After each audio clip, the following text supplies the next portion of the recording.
Hello everybody, how are we doing? Sunday afternoon. Bit brighter this afternoon. It's been a little bit hit and miss down here today in Cornwall. Right now, what are we doing? We're doing Witter Quilt 6, which is going to be Appliqué Christmas. I ought to find better names for these quilts really, shouldn't I? But there we are. We know where we are when we're talking numbers and such like. Yeah, numbers and what they are. We understand, don't we? Right, okay, so we did the centre panel, or at least I've done the centre panel, which is the log cabin variation wreath behind us. So or at least I'm using that one hung over from the last Witter quilt. Okay, before I go to the next block that I've got here for you, I will just say thank you. I've been posting these kits out left, right and centre. If anyone wants one, I've got 3 here left that are cut. I can always cut up another lot. I've done 2 whopping great piles of them so far, which has been fabulous. So thank you. It's very much appreciated. I really didn't expect that. But yeah, so if anybody does want one of the centre panel kits, which is literally just the fabric for the panel itself on the top, and that will be different to mine. But there is a photo on there, but they might vary slightly depending on which fabrics I'm running out of. All right. And in there also is photocopy of the instructions that I've put over on Witter Group. Yeah, and they're just quick, rough ones, and a decent photo of the actual item. So that actually, if it really came to it, you can work it out from that, you know. But yeah, so there we are. So they're just 20 quid, and that includes your postage. That's on mainland UK. If you're anywhere else, it's not an issue. I have sent some elsewhere already. Just shout me and I'll work out what the postage is and we'll sort that for you. All right. Okay, so that's the centre of Witter Quilt 6. Now, I'm not quite sure how big this is going to be or how many blocks we're going to have. I have done the first one ready. Okay, so we're talking Christmas images. Yeah, so things that sort of remind us of Christmas, obviously in Christmas fabrics. Okay, so the first one that I've done is a pair of bells. Okay, there we are. Just pop that towards you there. All right, now I've done the centre as an 8-inch panel, square, whatever you want to call it. Okay, so I always cut my centerpieces fractionally bigger than I need. All right, so I cut mine at 9-inch square. I did my applique, so stuck all those bits on or whatever, and then I trimmed back to what I need, which would be 8.5, so that's including the 1/4 inch seam allowance. And then I've put on a green border. All right, so that's bringing the block up to 10 inches. Now, just because I've done that on one doesn't mean to say any of the others are going to look anything similar. All right, so don't take it that this is going to be a set design pattern feature. All right, so I've done you up a pattern. I'm going to put a photo of that on Witter quilts, on patchwork witterings, Abby Ann's patchwork witterings, whatever it is that I called the group. It's a long time ago now, isn't it? There's a few basic how-tos written on the side of it. As I say, this is 8-inch and 1-inch, so we're finishing on a 10 plus seam allowance square. All right, now what I will say is I've used Bondaweb, okay, for quickness as much as anything with me. I actually quite prefer Bondaweb to a lot of the others. It's not quite as heavy duty as some of them, yeah. And it still remains nicely flexible. You can, the more layers you get, the thicker it is. So if you use some of the really heavy duty ones, they go like cardboard, and that's not the effect that I want. I'll be honest. I'd rather have it looser. If I had the time, I would be needle turning these, so that there would be no stiffness with them whatsoever. They would be fully flexible. What I have done is I've put a little bit of ribbon, or at least braiding, on the 2 dangles and around the bottom. Okay, now I did cheat. I machined that on. I've not as yet machined around the edge of the actual pieces that I've appliqued. I will do that at some point. I'm thinking there's a very nice green and red variegated thread from Gutermann that I'm looking at across over there, and I quite like that. and I'm thinking this might be the way to go, but until I've done a couple of blocks, I'm not too sure, to be totally honest. Plus it's a time thing with me, you know that. I would say, however, embellish it to your heart's content. Use as many different types of fabric as you want. Use whatever form of applique you want, okay? This is just a nice, very basic, I say nice, that was a bit presumptuous, wasn't it? It's a very basic design that you can get on with and do all sorts of other things. What you might want to do after is add whopping great bow or something on the top, because they quite often have bows on them, don't they? Do be careful if you're embellishing though. I wouldn't bother putting on anything that stands out, anything what I would call 3D, until after your quilt top is together and ready to quilt. Because what happens when you're trying to cut things and do stuff and you've got a ruler on there, your ruler gets twisted and things get pushed out of true. All right, and the last thing you want is to have this lovely quilt going on and make an incorrect cut because you've got a button sticking on it somewhere that you shouldn't quite yet. All right. If, however, you'll quilt as you go for it, whatever it is that you feel like doing. All right. Embroidery, buttons, beads, gold bits, dangly stuff, ribbons, who knows, whatever it takes. Simple. Mine's going to stay quite simple for a minute until I decide what other things we're doing and to see how it develops, all right? And also to see what you lot do, because you lot quite often come out with ideas that I like, and it means I can have a play. Okay. You could even repeat that more than once, change it, bring them 2 bells down. It doesn't matter. The other thing I had considered doing was actually taking this belt and putting it on the top of the border, so hanging over. So that would be quite nice, hanging out of the border. I decided in the end to hang it into the border. And just as an aside, while I'm thinking of it, when I'm doing applique stuff, I don't know if you're going to be able to see it. No, you're not going to be able to. Where that applique comes to the edge, I make it slightly bigger, that it tucks under and into the seam allowance, so that you get a real nice crisp finish when you put that border on. All right, don't struggle trying to get things right up to the edge. Pop it under, make it look lovely. All right, so there we go. Is there anything else on there that I've not told you? 8x8 applique, add embellishment, maybe remove the dangles and put on a bow. See, I was already thinking this is on my bit of paper here. Full size bells on applique on top. Full size. Oh yeah, that was my other thought, was, you know, the dangly little round bells you get. There are different names. In fact, there's, don't ask me, but you get the embellishment little bell jobbies.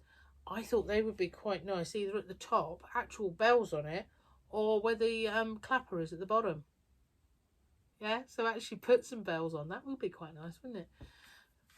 I've got loads of ideas. Not enough time, but loads of ideas. Right, so there we are.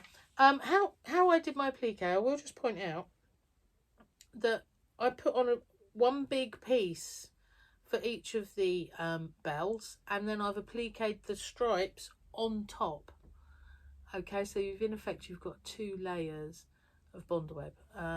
Again, another reason for using Bondaweb as opposed to something else, because it still stays quite flexible. If you've got real heavy duty, what do they call it, fusible web, it really will come out quite solid, and that's not very good to be either hand stitching or machine stitching, to be totally honest. All right, so yeah, so big shapes with little ones put on top makes life so much easier. Don't try doing them individually. Okay. Anything else I need to tell you? Right, Bondaweb. When we're using Bondaweb, let me just give you a quick rundown of how we use Bondaweb. And I'm going on about Bondaweb because actually I'm a Vaseline, I don't know how you pronounce it these days, ambassador, because I do a lot on their behalf. And so I promote their product, Bondaweb, that I use all the time. And I'm happy to do that because actually, as I say, I quite like it. There's times other things suit, but I quite like the Bondaweb. So when you get your Bondaweb out, those of you that haven't used it, I've got a piece in front of me now. It looks a bit like greaseproof paper, only it's smooth on one side and it's rough on the other. The rough side is your glue side, okay? The smooth side you can draw all over. You can draw either side, but the way I do it, there's different ways around it. It's like everything, different ways for everything. I get my pattern, I turn my pattern around against a window, or I've got a light box, I'm very fortunate, so I turn it that I'm working from the back and it's shining through. Okay, so I've reversed my pattern.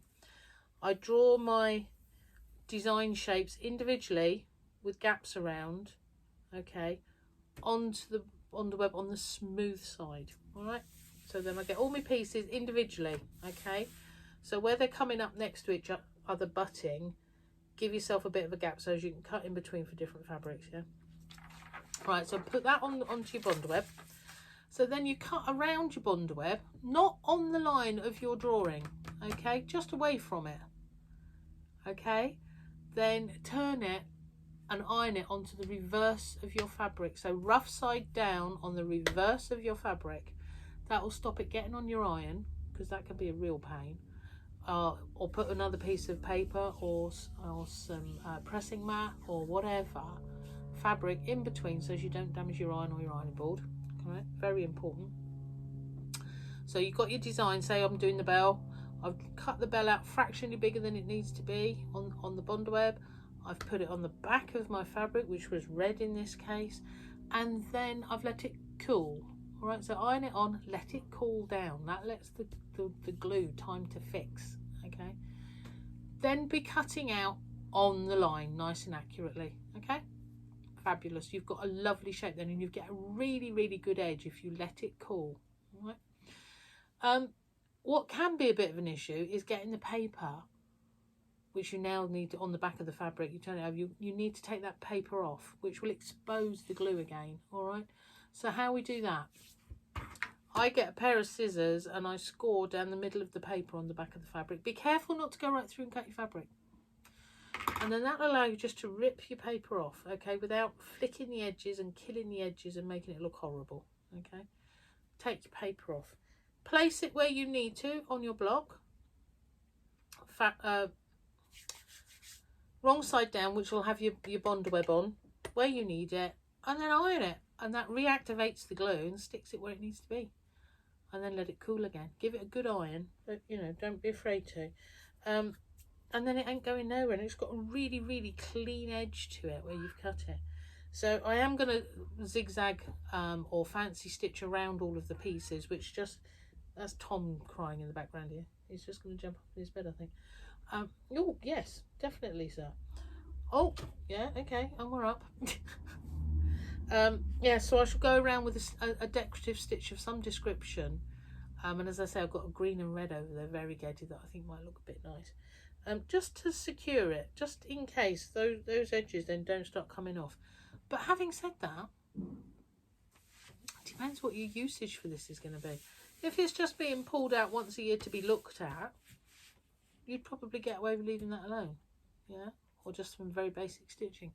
If you're going to use it a lot, you need to do a little bit around the edge, because if it's going to get chucked in a wash or something. That's another thing, actually, when you're doing your embellishments and stuff, do have in your mind, it might look fabulous, like this gold Brady stuff. Can you wash it? Do you need to wash it? Are you just going to look at it? Is it just going to be pretty? Yeah, so just think of that before you start chucking things all over your quilt, okay? Yeah. So there we are. So that's how we Bondaweb. Remember to reverse your pattern and don't get it on your iron. I think they're the two most important things. But when you buy Bondaweb, there's always instructions, and if you buy it off the roll, if you've never bought any Bondaweb before, you can either buy it in little packets, which are really dead handy and you've got all your instructions in there, or you can buy it by the meter off of a big roll, which is what I generally do. I do have packets as well here, but you get lots of little, as a stockist I should say, I get lots of little leaflets on how to use it. And so if you're not sure, just ask for one, because if somebody's selling it to you, they should have it. If not, as I say, I've got packets, and if it's not on my website, you can always shout me. All right, so there we are. So that's your first block for Witter Quilt 6, which is our Christmas appliques. Now, I have to say also, I actually quite like this design, and I think the majority of the ones that are coming up are going to lend themselves to this. You could embroider that quite easily. So if you're into red work or something like that, how cool would that be for Christmas? Yeah, a bit of red work going on. Alison in Ireland, I know that you're chomping at the bit for our mystery quilt to carry on, but maybe these can fill your time a little bit until the next block's due. It's all good, isn't it? It's all lovely. So there we are. What else do we need to know? Anything, nothing. If you're watching this, can I ask you very nicely, would you please subscribe to my channel? It doesn't cost you anything. It just will shout you when I'm coming back up next time. And it helps me business-wise. It really would be appreciated if you just hit the like button on the subscribe bit. Yeah. Obviously, I'm on with Facebook. You just about all know that, I know. I'm also on Instagram.